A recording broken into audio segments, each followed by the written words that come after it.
Hi guys! Welcome back to our channel. So for today's video ay i-update lang namin kayo sa aming munting manukan. Ito yung mga manok na nabili namin. So separate po yung mga nabili namin at saka yung mga sa amin talaga, yung hindi na bagong bili. Kasi ito yung mga bagong bili po. So may mga sisiw kaming nabili, mga 9 peraso. Hindi ko lang maalala kung anong breed yon. Basta ano lang siya. Nabili namin siya 1 month old tapos 150 pesos each. And then yung mga inahin, mga 4 na piraso, yung mga inahin na yun, malalaki na sila kaya ang kilo niya is 200 pesos per kilo. Tapos malalaki na kasi siya, ready na mangitlog. So yung nangitlog na yun, after a month, meron na siyang sisiw. So medyo dumami na yung mga manok namin ngayon. Kaya i-update namin. Tapos, yun nga lang, medyo malaki na din ang kailangan na budget para sa pagkain nila kasi dumadami na din.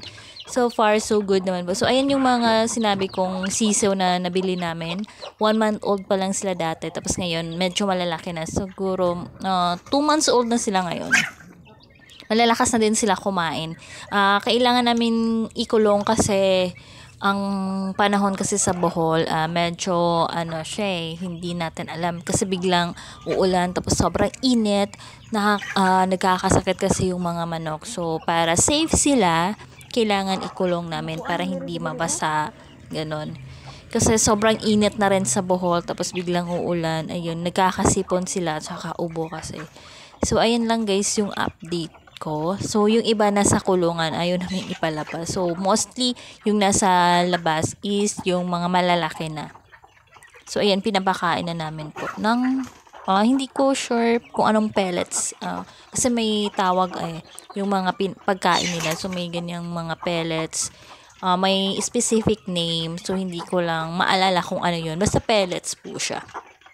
Sa probinsya po, magandang kung meron kang manukan or kahit iilang manok lang kasi 'di ba, parang hobby mo na rin mag-alaga. At saka nakakatuwa sila, stress reliever. And ayan, ganyan lang guys. Tuwing umaga papakainin mo, painumin, tapos sa hapon ganun din. So sa lunch, depende na yun sa'yo kung bibigyan mo sila ng pagkain or hindi. Pero usually, umaga at saka hapon mo lang sila bibigyan. Yung mga nasa kulungan. Pero yung mga manok namin na wala dito, kumbaga sila free silang gumagala sa kung saan-saan, ayos lang. Pwede mo silang hindi bibigyan ng pagkain. Pero sa amin, pinimigyan pa rin namin siya ng pagkain para uuwi sila. Tapos, para na din mabusog. Mabilis lang lumaki. Ganun lang. So, enjoy na lang kayo guys sa panonood sa aming munting manukan. Let's go!